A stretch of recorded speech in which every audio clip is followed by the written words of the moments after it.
thing is that, first of all, many of the boards, they have not completed with their board examinations, and some of them, those who have luckily completed their board examinations, it's very unfortunate for them that they have planned several things, that after this my exams I'll go there, I'll go there, I'll do this, I'll do this.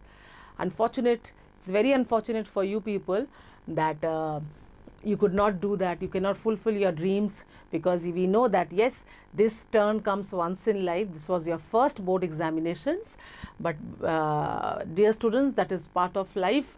And one thing we can say from our side is that this particular situation have taught you so many things. You have become, you have gained so many experiences in life, that life is of so many ups and downs, and it's according to me, I'm more sure that you people can better combat situations of this kind. You can adjust yourself, you are more stronger, you are more determined. That it's really difficult to keep children shut within doors during this time, especially a time when all your exams are over. It was a time for you to relax.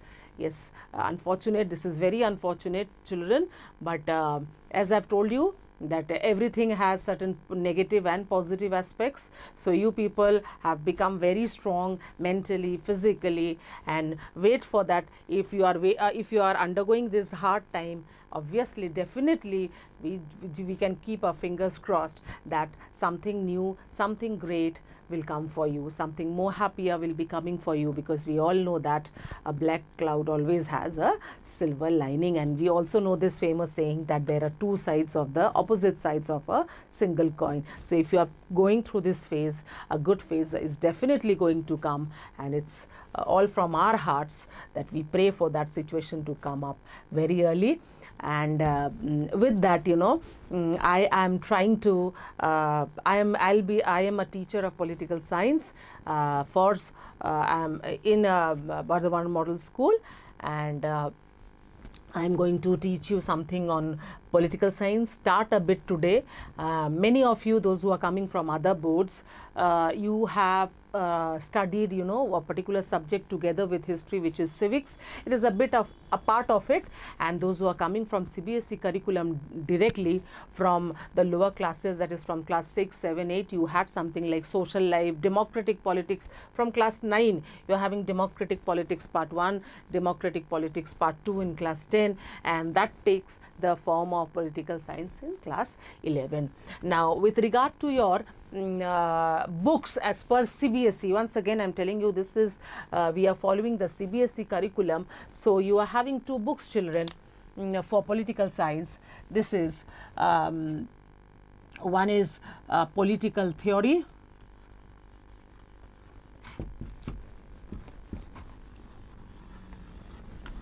and the second book is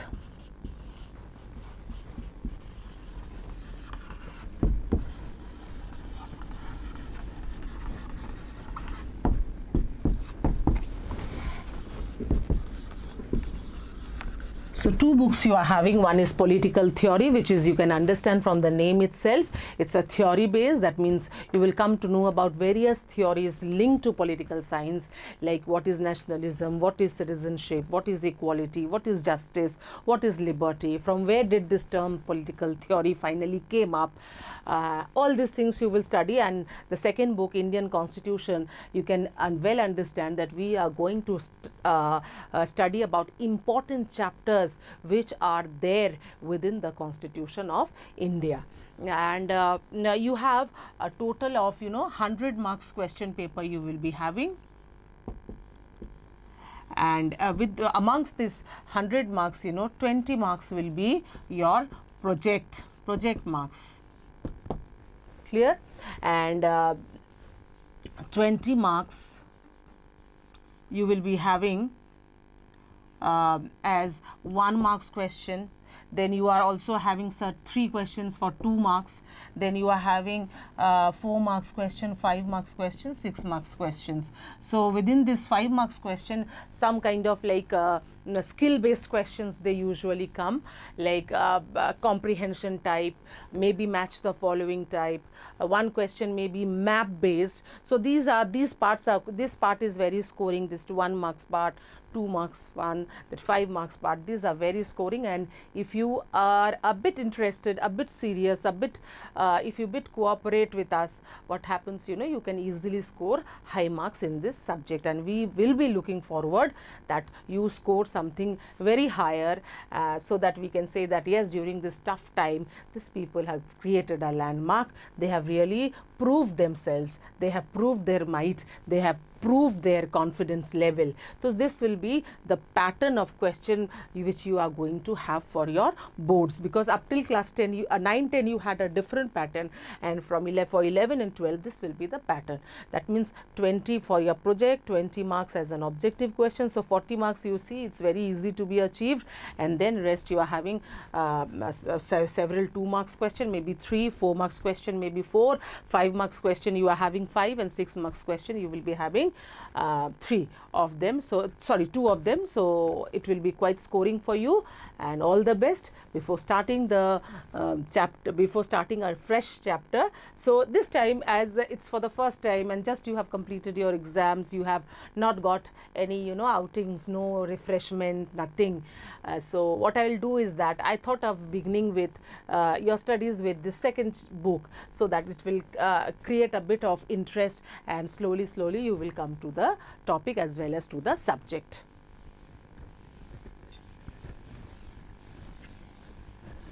So today I am going to start from this particular book, that is Indian Constitution at Work.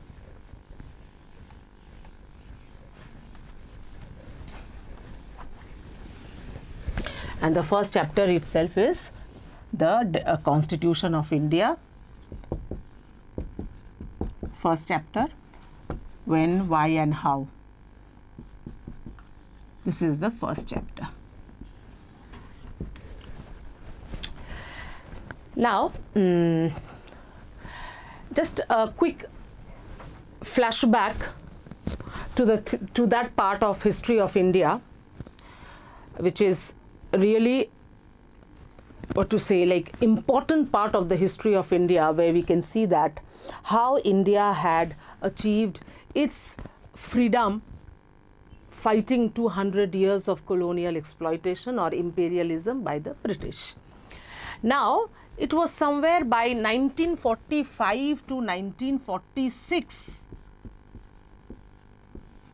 it was more or less clear to the people of India as well as the British that it's time to wind up, that is the British rule, it's now time for the British rule to bid bye-bye or to leave India and go away from India. So it was quite clear, and when it was clear, when the people of India was also they were feeling like that yes, India is going to become free, it's going to achieve its independence, where the British were also, they were wrapping up, they were winding up, that means whatever possessions they had, they were winding up and they were sending it to Britain.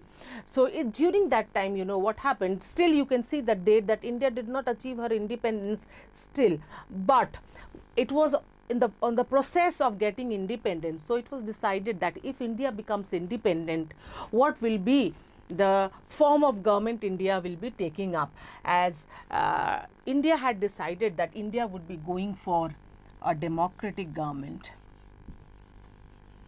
a democratic state or a democratic government, because India had experienced monarchy, India has experienced colonialism, so no more of monarchy, no more of imperialism. So the best suitable option for India would be a democratic state. So if you want to create a democratic country, so you need to also have a democratic constitution. A democratic constitution. So a democratic state will be established if we have a democratic constitution. Now, if you want to have a constitution You know, it's a very tough job. It's not simply writing an essay, a few lines from your own mind or as you please. It is to be a well planned job, keeping several aspects in mind. So it was, you know,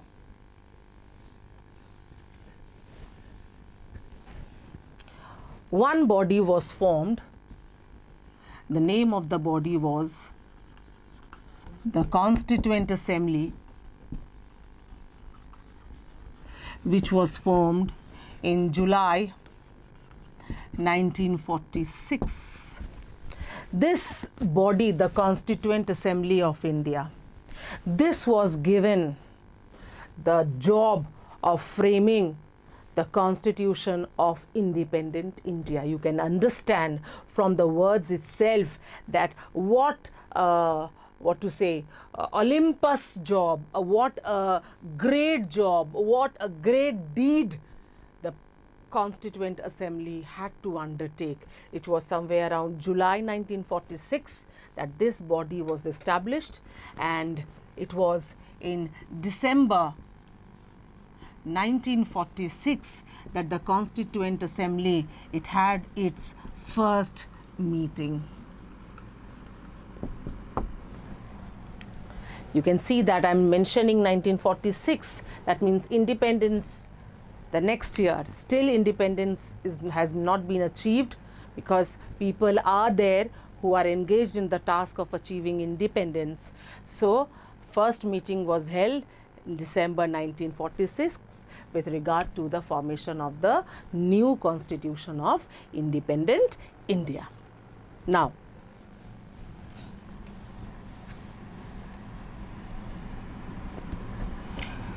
next the question comes, what should be the composition? Composition means who should be the members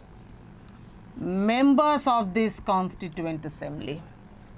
This is another very, very challenging affair, very, very challenging job, that who are the people, those who are going to be included within this Constituent Assembly. So first of all the frontline freedom fighters, like as I've told you, you know, Sardar Vallabhbhai Patel, then you have Sarojini Naidu, you have Rajendra Prasad and many others, Dr. B.R. Ambedkar, they were included. Together with that, one thing, all of us, we know that the tagline of India goes like this: unity in diversity, which means that India is a land of diversity. Diversity in terms of what? Diversity in terms of language, culture, religion, economic background, everything. This is, you know, most wonderful land in the world, because it is the only land where you will get, only country in the world, when you move to the north, you will get something completely different what you get in south. Whether you go to east, it's completely different from south, not only in terms of natural climate or vegetation, even in terms of the looks of the people, the dress of the people, the language of the people, the food of the people, the culture of the people. We are so diverse, but one thing which is very good in us is that unity. We are all united as Indians, although we are so diverse, but we are all united, and this is the only identity we carry. We carry the identity of being Indians. Other than that, we don't have any other identity. So freedom fighters were included, those who had played an active role for what to say, like being the vanguards, that means the pioneers, the leaders of taking India towards independence. Together with that, you know, we representatives were taken from all groups. Groups means religious group, then you have language group, you have caste group, whatever differences we have, representatives from all the groups were taken, even minorities were taken, and and also members from the princely states were taken. Princely states were states during the British rule who were ruled by rulers, but the rulers of those states, they have accepted the supremacy of the British rule in India during that time. Princely states, once again I am repeating, princely states are the states those who were ruled by rulers but had accepted the suzerainty, that means supremacy or paramountcy of the Britishers. That means indirectly they were controlled by the Britishers. So all groups of people were taken so that all can talk about that whenever points were included within the Indian Constitution, when the draft Constitution were being made, so that all can speak for their own the people, that is the interest of their own people. One example I'll give you, like you have heard about the name of Dr. B.R. Ambedkar, who is known as the father of the Indian Constitution. I'll just after this only I'll be introducing you people to some other names. That is Dr. B.R. Ambedkar, you know, he stood for the group of the minorities, and it was he who had actually introduced the concept of reservations for the minorities in India. So minorities are those people, those who are lesser in number, not in terms of caste or anything, those numbers whose numbers are lesser compared to the other groups in India. So as you know, Dr. B.R. Ambedkar himself, he belonged to a minority group, that is he belonged to the group of scheduled castes, and we all know, if you go through the history, background history of biography of Dr. B.R. Ambedkar, you can understand that what problems he had to face. You know, unfortunately he had to change his name, so that because he was not getting admission in any of the schools, so he had to change his name, and he had to undergo various hardships, and finally we come to know about him now as the father of the Indian Constitution. So people from all groups, from all princely states, they were included, representing their own interests, and they were made members of the Constituent Assembly. Now it is again a part of the Constituent Assembly.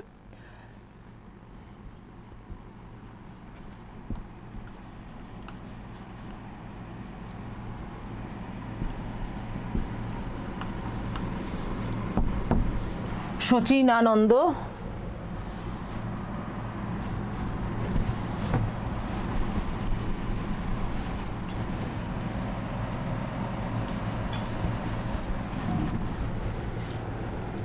Shochinananda Sinha, he was the first chairman or chairman of the Constituent Assembly. He was elected chairman in the year 1946 when the Constituent Assembly was formed.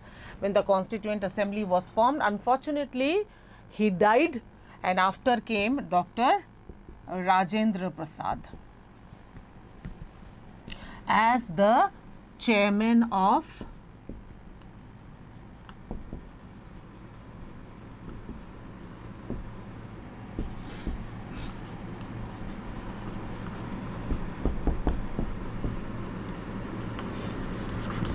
So first we had Shochinananda Sinha, who died unfortunately by 1947, and finally came up Dr. Rajendra Prasad, who became the chairman of the Constituent Assembly.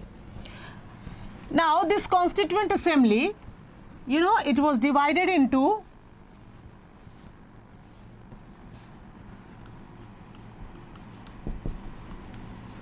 it was divided into 8 committees. That means the whole Constituent Assembly was divided into several departments, and every department was entrusted with specific work. Among the 8 committees, the most important committee was the Drafting Committee.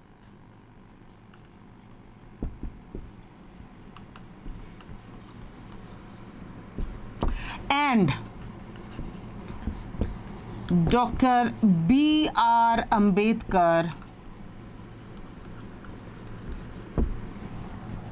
Dr. B.R. Ambedkar was the chairman of this committee. Now the question comes that why is this committee regarded to be the most important committee? Because, you know, the entire constitution which we see today as it's in its final form was actually prepared by this drafting committee. Drafting means a rough of the entire constitution was prepared by this committee, who was actually chaired by, that means whose head was actually Dr. B.R. Ambedkar. And for your kind information, I'll just tell you that, you know, Dr. B.R. Ambedkar, for his great job, drafting a constitution, it's not an easy job. And especially when India is a land of diversity, I told you, keeping in mind every minute details, and democratic country, democratic constitution. So, he was made, I'll give you one information here, which can be adding to your IQ, that is general knowledge, which will be like that Dr. B.R. Ambedkar was made the first law minister of India.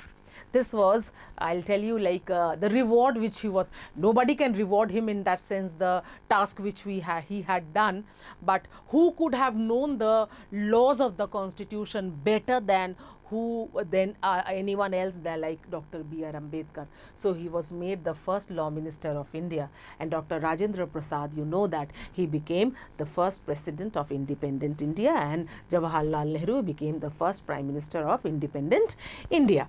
So, Dr. B.R. Ambedkar, and this is the final composition of the Constituent Assembly. Now,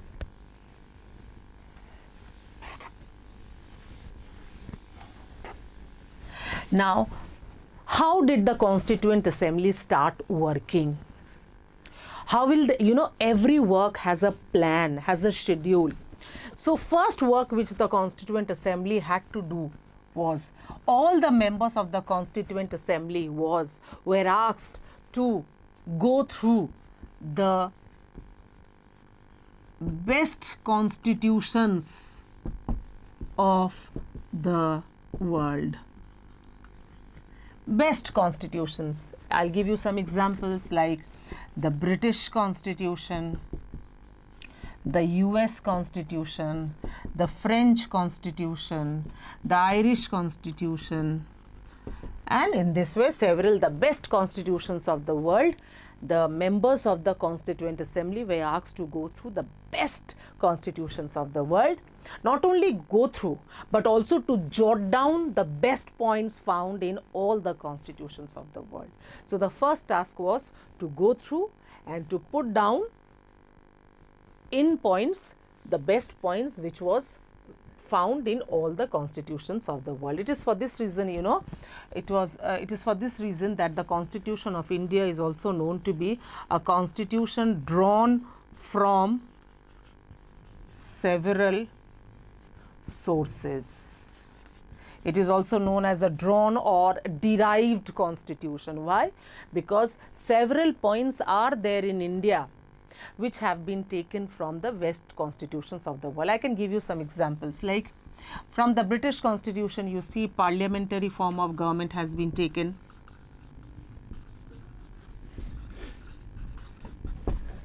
Then from USA, fundamental rights. Then the preamble.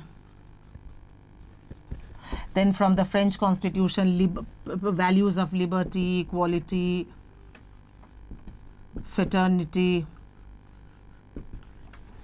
Then from the Irish Constitution, directive principles of state policy. So you can understand that several important points which are now a part of the Indian Constitution was actually taken from, ideas were taken from the best constitutions of the world. Obviously, those were not directly included in the form which we have got. We see now a bit of modifications were made in every idea was taken. Modifications was made keeping in mind the diverse cultural atmosphere, diverse nature of the Indian society. So they were molded and they were given a proper shape, and then they were added to the Constitution of India. And it is for this reason I've told you it is known to be the drawn constitution or a derived constitution. So this part was over, drawn or derived constitution from the best constitutions. So you can have some questions here, that why Indian constitution is known to be a derived constitution or a drawn constitution, or please name some of the best some of the constitutions from where the Indian members of the Indian Constituent Assembly, they have taken an idea. Now the next task was what? To add all those parts which the representatives of the various groups, various regions, diverse parts of India, to add points accordingly into the constitution. And you know, this particular task, it took approximately 2 years, 11 months and 18 days to complete the Constitution of India. It was on 26th of November 1949 when the Constitution of India was completed as well as adopted. But we know that it did not start working from that day itself. It had started working from 26th of January 1950, which is also known to be the Republic Day. It is the day when the Constitution of India came into force, and the history behind it, why, you know, why not 26th of November? You see, we have waited exactly for 2 months. Why this delay? We will be talking about this in your next class. But and with regard to the definition, what do you mean by definition of constitution, I'll be discussing it in the next class. But before that, I wanted to have a brief idea about under what circumstances was the Constitution of Free India formed. I suppose this much, you know, every point is important. It's like, you know, it's like increasing your general knowledge. You should know this. This is it's not because you are a student of humanities, you have political science as your combination subject.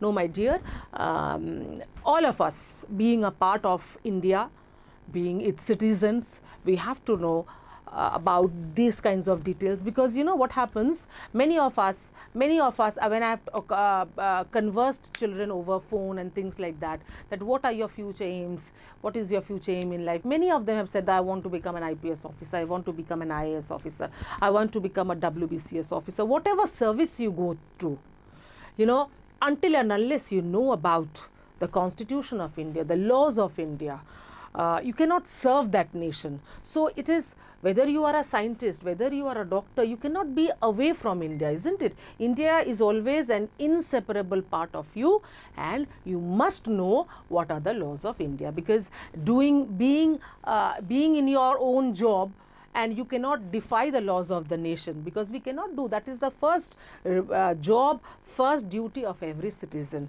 So it's in this particular chapter, it's an attempt, you know, to make you aware of small details or a brief knowledge under what circumstances the Constitution of India was formed. So I suppose this class was a bit helpful or interesting, I don't know, because thank you.